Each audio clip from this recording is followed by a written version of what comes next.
super sports cars. So when we say super sports cars, basically these cars are highly efficient in terms of speed, and they have speeds which can go up to 300, 400 kilometers per hour, right? So some super sports cars has speed which is as good as your bullet train, right? So which are some of the popular super sports car companies in the world which are very popular? So some of the popular super sports cars brands in the world includes your Lamborghini, Ferrari, right? These are Aston Martin, right? Audi, Mercedes. Even these people, even though they make luxury cars, but they also manufacture super sports cars, right? So super sports car is a very niche segment. That means it's not a segment which is meant for the large masses, but it is a segment which is meant for a few selected, focused group of customers. So, according to your let's say perception, which country in the world do you think has highest demand for super sports cars? Anybody who knows the answer? So is it Germany? Germany is known for luxury cars, right? Germany is known for luxury cars, but not super sports cars. In order to have super sports cars, first of all, the population should be rich, right? Because these super sports cars are very expensive. Second important parameter is that you should have good infrastructure. If you take a super sports car like Ferrari on Bangalore roads, next day you have to take that super sports car directly to a garbage shop, right? Because Indian infrastructure does not supports you to ride such fancy cars in Indian roads. Maybe one or two roads in Bangalore are good, but the rest you know how it is. So Indian market may not be that prospective. So some of the markets which are very popular for super sports cars includes USA, right? Japan, UK, Germany is also one of the market, but it's not the number one. Canada, Middle East. Middle East is becoming an emerging market, especially your UAE is becoming an emerging market. Australia, France, Italy. So all the countries which I have named, most of these countries are rich countries, and most of these countries have good infrastructure. And this is the factor that prompts these super sports car manufacturers to target these countries, right? In the last year, US was one of the biggest market for super sports cars. Highest number of super sports cars were sold in United States of America. So Italy is at 10th position. 119 sports cars were sold as per the data. Let me share the presentation with you guys. I think I didn't on the slides. So the point of discussion here is, do you think even though this developed countries like USA, UK, for that matter, Germany, Canada, Middle East, even though these are very popular countries, popular markets for super sports cars, can India be a popular market for super sports cars? Should these super sports car manufacturing companies take India also as a serious market for super sports cars? What do you think? Now, the answer to this question is very simple. In order to sell super sports car, there should be a demand. And super sports car, as I mentioned, is a niche market. You should have elite customers. You should have customers who have very high income. So, do you think in India we have people who are very filthy rich? As I mentioned in the previous class, even if India has 1% of billionaires out of the total population, our total population is roughly around 135 crores. Even 1% are billionaires. For Ferrari, it's a very big market. For Lamborghini, it's a very big market. So India, in fact, is being considered as one of the prospective market by all these super sports car manufacturers in the next coming 5 years. And why are they seeing India as a prospective market? The answer is simple: on account of India's robust economic growth and rapidly improving infrastructure. So more and more people are becoming millionaires and billionaires in India. So why should I rule out India as a prospective market? So most of the car makers, super sports car makers, are now planning to move towards developing countries like China and India, because there is a tremendous increase in number of millionaires and billionaires. Now apart from Lamborghini, which I discussed, these are some of the other super sports car makers in India. So the bottom line is that international business offers highly prospective market to the companies. And as I discussed yesterday's class, what makes a market highly prospective is existence of large population base. Second, there should be a demand for your product. And third is the accessibility. And fourth, of course, what we had discussed yesterday, the fourth point was your competitive advantage, right? So these were some of the points what we had discussed in yesterday's class. Now let's move on and discuss some of the other important aspects of international business. What international business has done in the last few decades is the connectivity. So international business has connected us with the entire world, right? India is being connected with the entire world, and the credit goes to globalization, and globalization has enabled international business. So when we say we are interconnected globally, how are we interconnected globally? The answer is given in the statement that international business has increased interconnectedness and more of economic interdependence among the countries. So how are we interconnected? First, I would say we are interconnected culturally. Are we culturally interconnected? When I go to a classroom, I see 90% of the classroom wearing Western clothing.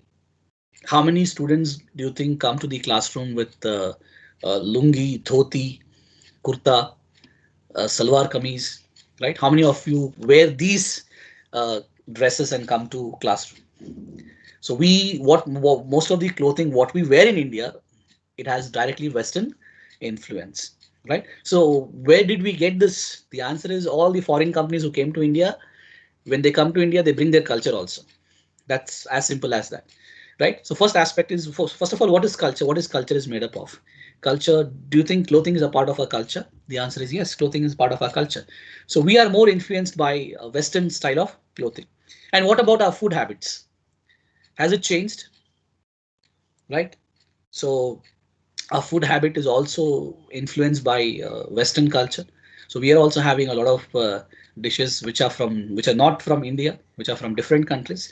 Not only we see this interconnectedness is not only in India; it is happening elsewhere in the world. The most popular dish in France. Any guess? You know what is the most favorite item in France for people who prefer eating as a snack? You'll be surprised to know that kebabs are very popular in France, even though kebabs do not originate in France, but it's very popular. People love having kebabs, right? Now, most of you would have had shawarma, I'm sure. So, shawarma, does it originate from India? Shawarma does not originate from India. It originates from Middle East. So, what has happened is that international business is connecting us with the rest of the world. So, clothing, food is a part of culture. So, are we culturally interconnected? The answer is yes. Entire India is celebrating Christmas, right? So we are celebrating festivals, right? Which celebrated by one particular community is being celebrated by rest of the entire country. The reason is again commercialization. Companies have commercialized all the festivals, whether it is Akshaya Tritiya, whether it is Diwali, whether it is Christmas, whether it is Eid, right? So everything has become commercial. Now these have emerged to be global festivals, right? So people are celebrating all sorts of festivals. So this is how we are culturally interconnected, right? Our entertainment, right? So how many of you are more addicted to Hollywood movies than watching the regional movies? We are more influenced by Hollywood movies now. The entire world looks up to Hollywood movies as a source of entertainment, right? So this is how we are, I would say, culturally interconnected, right? So culture stands for a set of beliefs, right? A set of customs, what we practice in our day-to-day life. So what we eat, how we dress, all these are part of our culture. So our culture is now being influenced by other cultures, right? So globally, we are well versed with all the cultures now, right? So this is how we are culturally interconnected with each other. Now, next is technologically. So, how are we technologically connected with each other? So, especially three things: information, communication, and technology, ICT, is wholly and solely responsible for the growth of international business. In the absence of these three items, international business would not have grown. So, this ICT, information, communication, and technology, has brought people together people closer to each other. And a best example being is your social media, right? So social media has helped us to get connected throughout the world, right? Across the globe, we know what is happening on social media, right? Across the globe, we know what is trending on social media. So social media helps us to connect us with other people in the world, right? So social media is an invention of technology. So this is how we are technologically connected. And this technology has also helped companies to shift their jobs from one country to another country. So when somebody calls up Bank of America in New York, the call is attended by somebody here in Bangalore. So how is this possible? The answer is without technology, this would not have been possible. So technology has helped in outsourcing the jobs. So now people can work from anywhere, right? Right during this lockdown, you know what is going on. Google has given 2 years of holiday in advance, right? Work from home. So wherever you are in the world, you can work from home, right? If I am an Indian who is working in New Jersey in Google's office, now I can easily come back to India and work from Bangalore, right? So this is possible only with the help of technology. So technology has helped in connectivity. It has helped in moving jobs in the form of outsourcing and relocation of jobs. And it has also helped people to socialize. So social media, right? We can make friends with anybody. We can be friends from anybody. We can get to know what is trending in which country, what is happening, right? So this is all with the help of technology. And third, politically also we are interconnected. So this is the other dimension of international business or globalization, that we are connected politically. So how are we connected politically? Does the political decision taken by one particular country will affect another country in any other part of the world? Now recently we have elections coming up in United States of America. Whoever comes as a new president, will it impact India or will it not impact India? Definitely it will impact India, because we are totally connected in terms of economics with USA. Economically, we are interdependent on USA, because a lot of people go and work in USA, a lot of students from India go and study in USA. And if the new government comes and if the new government imposes restrictions on visas, on student visas, then it will severely hit India's aspirations. So this is how we are interconnected politically, and especially US being a very, I would say, a global player in international trade and international politics, right? US does a lot of mischievous things, right? Mischievous things is done, right? US says, okay, I'm imposing sanctions on Iran. So you have problem with Iran. So you deal with Iran. Why are you involving other countries? But the answer is other countries should get involved, because as an ally of USA, as a partner, trade partner of USA, if USA is imposing sanctions on Iran, I also cannot do business with Iran. So just imagine US does not want to do business with Iran for some nuclear issue. So it has imposed sanction. Now, because of this, India is also having difficulty in trading with Iran, because India is a partner, trade partner of United States of America. So because of which India's many good agreements, many good infrastructure projects which we wanted to have with Iran is now on hold. So we wanted to have a direct gas pipeline from Iran to India. It has not happened. We want to have connectivity through a port from Iran to India. That has not happened. Right. All this is because US has some strained relationship with Iran, and therefore we cannot do business with Iran. And recently, you know what happened during this pandemic. Donald Trump had threatened India if we do not supply the medicine used in treatment of COVID-19. Right. So how did US threaten India? Simple, that Donald Trump said, if you don't give us the medicine, we will impose sanctions on you. So this is how we are politically connected. Especially developed countries have a dominant position over underdeveloped and developing countries. They have a voice over all this developing and underdeveloped countries. So this is how we are politically connected, right? And politically connected also has some other dimension. One is the non-governmental organizations, as mentioned in this point. These non-governmental organizations basically create a lot of pressure, and they expose the wrongdoings of the government to the world.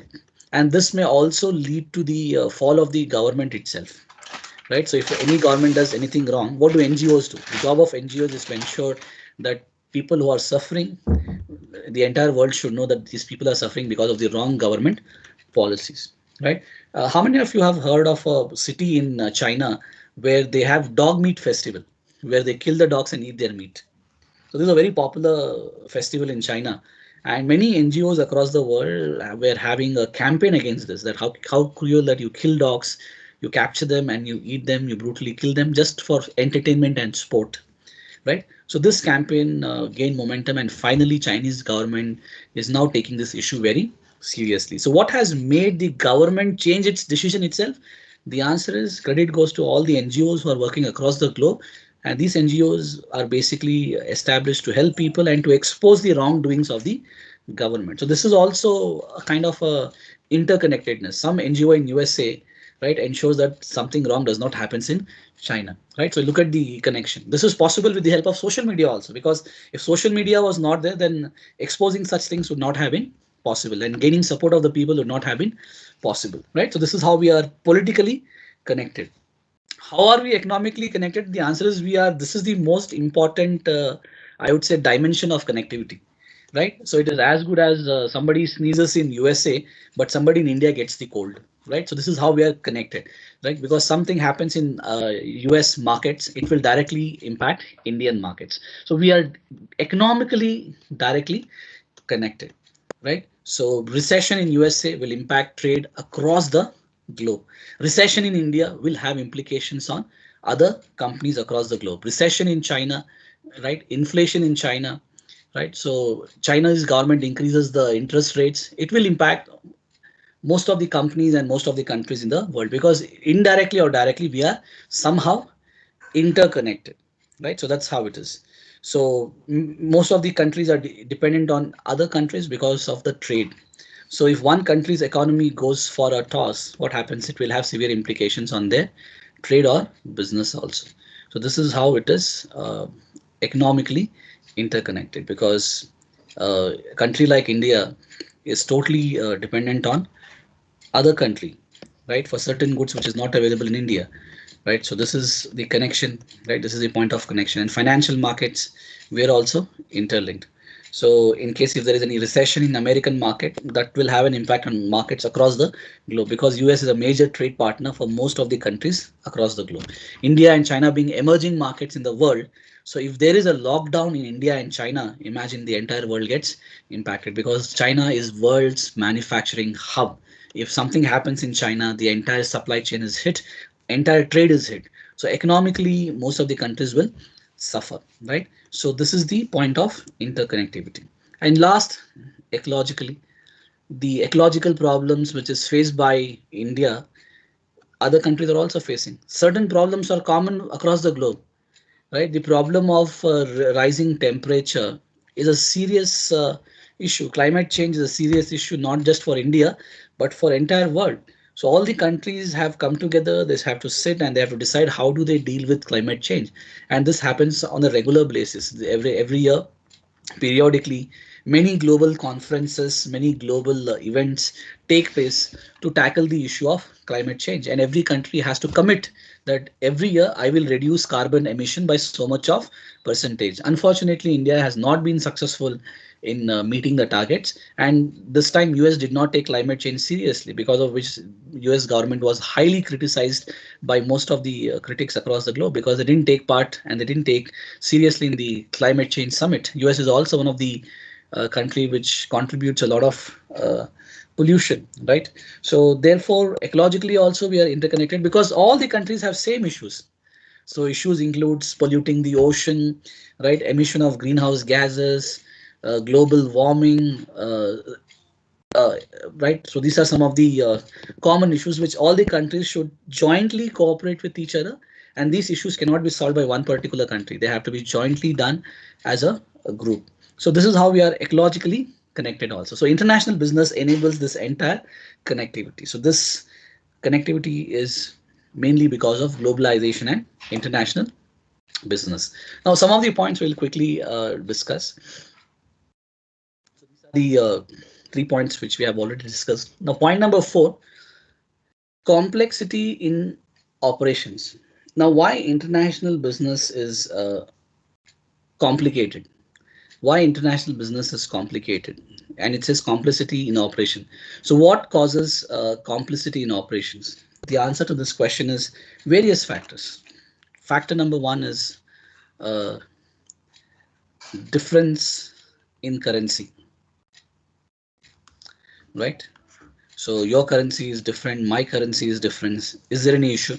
The issue is the exchange rate.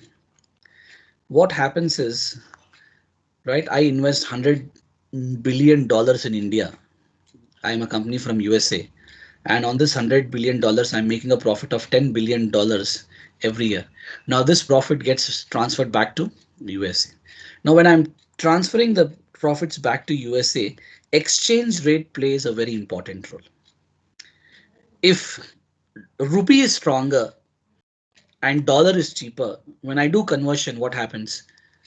From rupee to dollar, I get lesser dollars. So my profitability is getting impacted on account of changes that is happening in exchange rates. But this problem is not faced by a domestic company because there is no exchange rate as such. There is a common currency. But this problem happens particularly in the context of international business, because every country you go and do business, ultimately the profit gets transferred back to your home country. So at the time of transferring the profits, you have to convert your currency. You have to convert that local currency into currency of your country. In this case, it is US dollars. So if US dollar is weak, then what happens? You get lesser money, and this is mainly caused by exchange rate. So this is one of the complication which is encountered in international business, difference in currency rates. Another complication is the government policies. So government policies differs from country to country. One government is okay with your product, but one government imposes complete ban on your product itself, right? One government wants some restrictions. So what happens is, to ensure that your product is widely accepted, you can't go with one uniform product. You have to make changes according to the government policies. A very good example being is the movies. So when we watch Hollywood movies, right? So what is the issue with Hollywood movies? Hollywood movies, the issue is the censorship, right? Indian government has set of standards, censorship standards, and these standards are very liberal in some other country.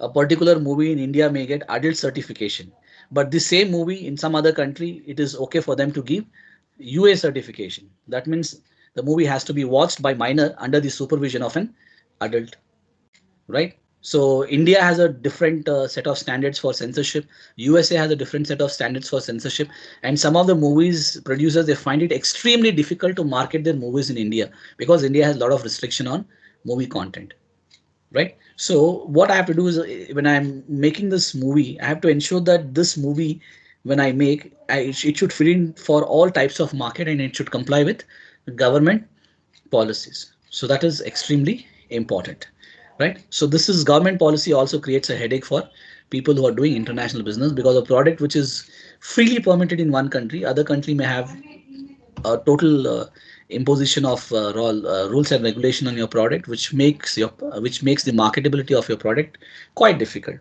So this is the another complication that arises in international market. Third is the attitude of people, attitude of people in that particular country.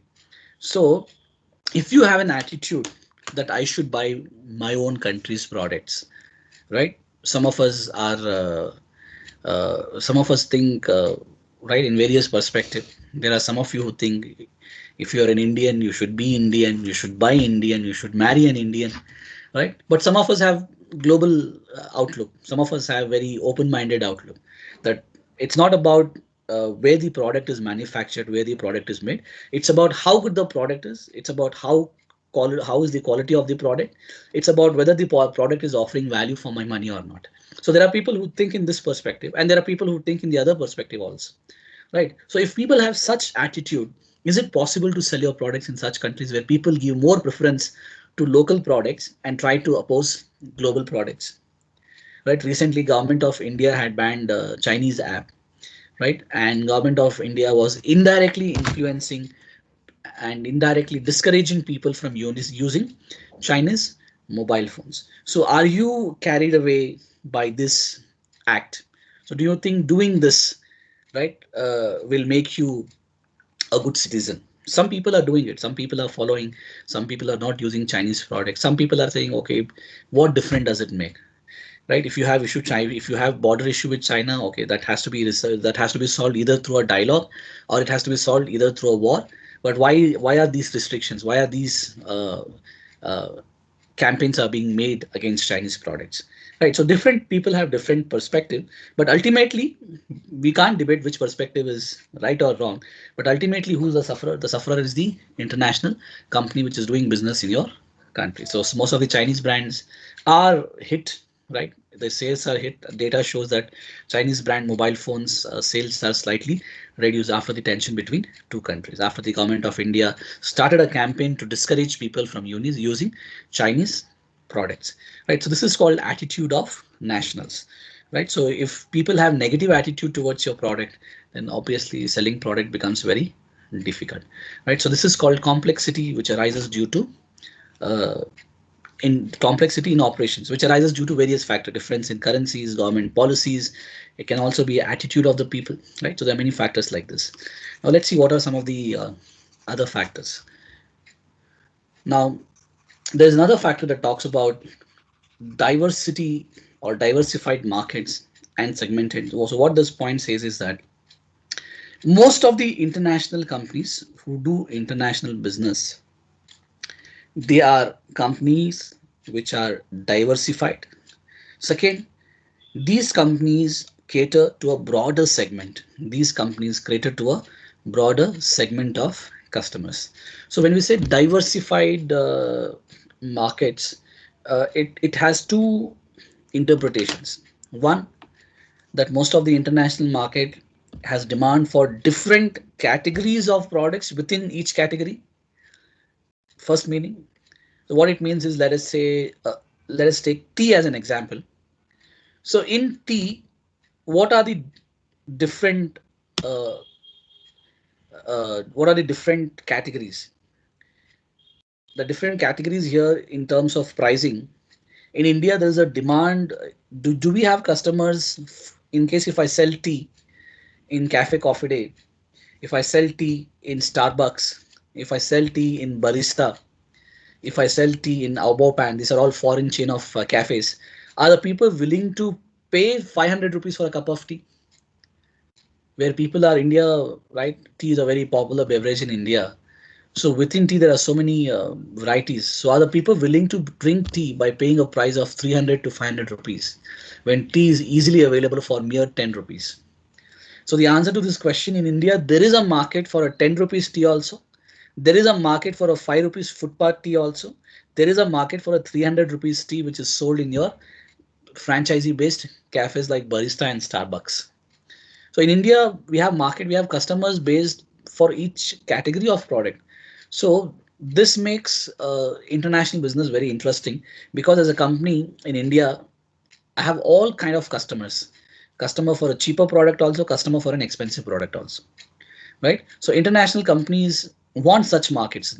If you have such markets, you can create different segments, right? For example, let us say I am Renault. Have you heard of Renault? Renault is a French automobile company. They are from France. So if you go to France, you'll find most of the vehicles they are from Renault's on the road. Renault has premium expensive cars also. Renault has luxury SUVs, luxury sedans, right? But in India, what is Renault focused on? Can you tell me one or two models of Renault? Anybody in the group which is being sold in India? Any product you remember? Renault popular, something which they started and became very popular in India. Duster. Duster. Have you heard of Quid? Quid is another popular car in India, right? So Renault, which sells expensive cars in France, is making cost-effective cars in India, right? Because Indian market, India as a country, has demand for all this, right? So as a company, when the market is segmented, I can target different kind of customers based on their requirements. So India, Renault started with Duster. SUVs are slightly expensive than your hatchback, small cars. When you compare small car with SUV, sports utility vehicle, they're very expensive. So India started off with Duster, which became a cash cow for Renault, sold so many cars.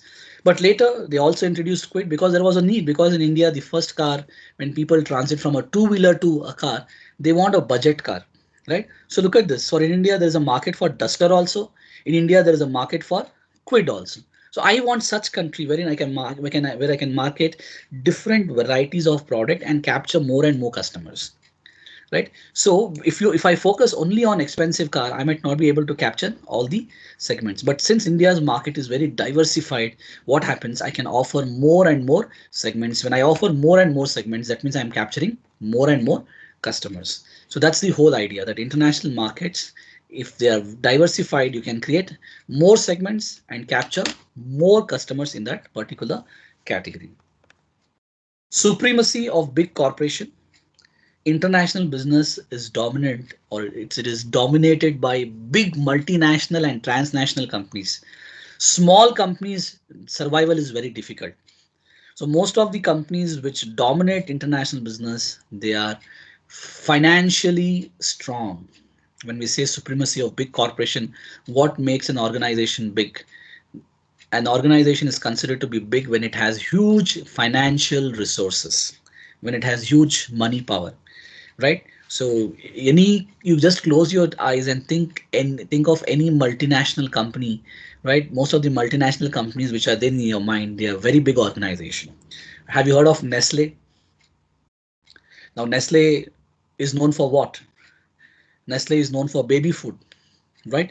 It's a world leader in baby food. The almost every country Nestle does business. So it's a very big organization because they're doing business in almost all countries, right? Similarly, Nestle also has other sub brands like Maggi, which is a very popular brand across the globe.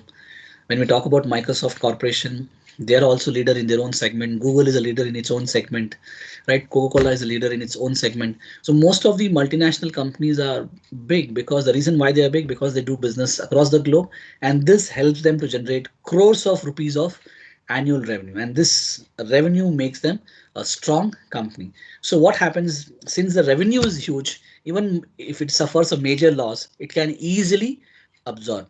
Even if it has tough competition from local companies, it can easily uh, generate strategies to fight that competition because there are plenty of financial resources. So most of the companies which do international business, they are financially strong and they are dominated by big organization, right? So that's the major category of companies that do international business. Small companies, right, the chances of survival is less, even though there are small companies, but most of the international business is dominated by big companies. And if you want to do international business, one of the important parameter that enables international business is the diplomatic relationship. If two countries do not have proper understanding, if two countries do not have peaceful relationship, then how is it possible to do business in that particular country? So that makes life extremely difficult.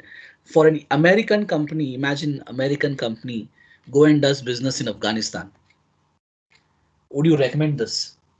The answer is no, because people in Afghanistan do not like United States of America. So when you go and sell products from United States of America in Afghanistan, there is a possibility that one of the suicide bomber may blow the entire company itself, right? Because people don't like Americans for various reasons. You know what happened, how America was responsible for war in Afghanistan. So people don't like, right? So when people don't like your country, it's very difficult to do business in such country, because first, people attitude is not good. Second, you don't have good relationship with the other government, even though USA government has uh, average relationship with the Afghan government, and it is supporting directly through foreign aid also, but still people don't like. In some cases, what happened, government themselves, people are okay with other country, but government has a problem. Such issues also exist, right? Imagine what about the relationship between India and Pakistan? If we had proper diplomatic relationship, imagine trade, especially the trade, would have flourished, because both are big markets. It would have been very easy for Indian companies to go and sell things in Pakistan, because when it comes to technology and the level of growth, Pakistan is little more, I wouldn't say little more, they're more backward, right? They're more backward. So for me, being an Indian company, let's say I'm Bajaj, for me selling Pulsar is very easy in Pakistan, because when we look at Pakistan market, automobile market, it is very backward. It is 30 years behind India. So my bikes will sell there like hotcakes. But why I'm not able to do this? Because our government does not have good relationship, and their government also does not have good relationship with us. So when both countries do not have proper diplomatic relationship, trade cannot grow, right? International business cannot flourish. So this is also a challenge. Similarly, many countries in the world have this strained diplomatic relationship. People in Saudi Arabia, they do not like Iranis, right? So Iran does not like Saudi Arabia. So there is a issue with both these countries. So both these countries trade cannot happen because both the countries have strained relationship. So if you want to do international business, first you have to see how is the diplomatic relationship between your country and the country where you want to do business. If the diplomatic relationship is not cordial, then doing business becomes extremely difficult. Remember what happened recently when a bakery and cafe chain from Hyderabad came to Bangalore, right? Have you heard of Karachi Bakery? Now, Yes, sir. yes, Karachi Bakery is actually owned by an entrepreneur in Delhi, right? But it is a very popular cafe and bakery chain in Hyderabad. People love eating Karachi biscuits and so many other baked items because people in Hyderabad are aware of the situation. But the moment Karachi Bakery came to Bangalore, people thought, okay, they are from Karachi, they are from Pakistan. And the moment we had some issue with Pakistan, what happened when we had this terrorist attack here in Jammu and Kashmir? People thought, okay, this is a Pakistani cafe chain, so let's go and vandalize. So later, Karachi Bakery had to come and release press statement saying that, boss, our name is Karachi, but we are not from Pakistan, right? Imagine an Indian company for just keeping the name Pakistani name Karachi, it had to face so much of issue. Had it been a Pakistani company, it would have faced even more many issues. Same thing can happen for an Indian company in Pakistan also. When diplomatic relationship gets bad, companies have to suffer, right? So this is very common across the globe. So better to see what is the diplomatic relationship first. If the diplomatic relationship is good, then proceed with the trade, proceed with the international business. But if diplomatic relationship is bad, then you're taking a very big risk if you want to do business in that particular country. Now, in international business, another issue is that the competition is very severe. Now, what makes the competition very severe is simple, because if I'm doing business internationally, first I have to face competition with local companies. Second, I have to face competition with national companies. Third, I have to face competition with international companies. So I am dealing with three companies. Imagine I am a company from Italy. Have you heard of Vespa? Now, Vespa is an Italian company. They make scooters, right? Vespa.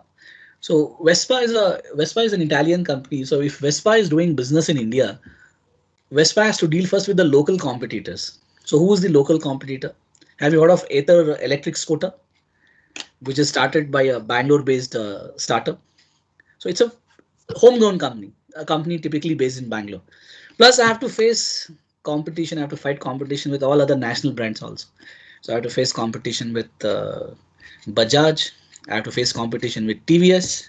These are our homegrown national companies. Then I have to also face competition with international companies. So being an Italian company, I should face competition with Japanese Honda, right? So what happens is the competition becomes very tough, and when the competition becomes very tough, survival becomes very difficult. So therefore, you should do international business keeping in mind that competition will be severe, and you should have a strategy to tackle your competitors, both local, national, and international.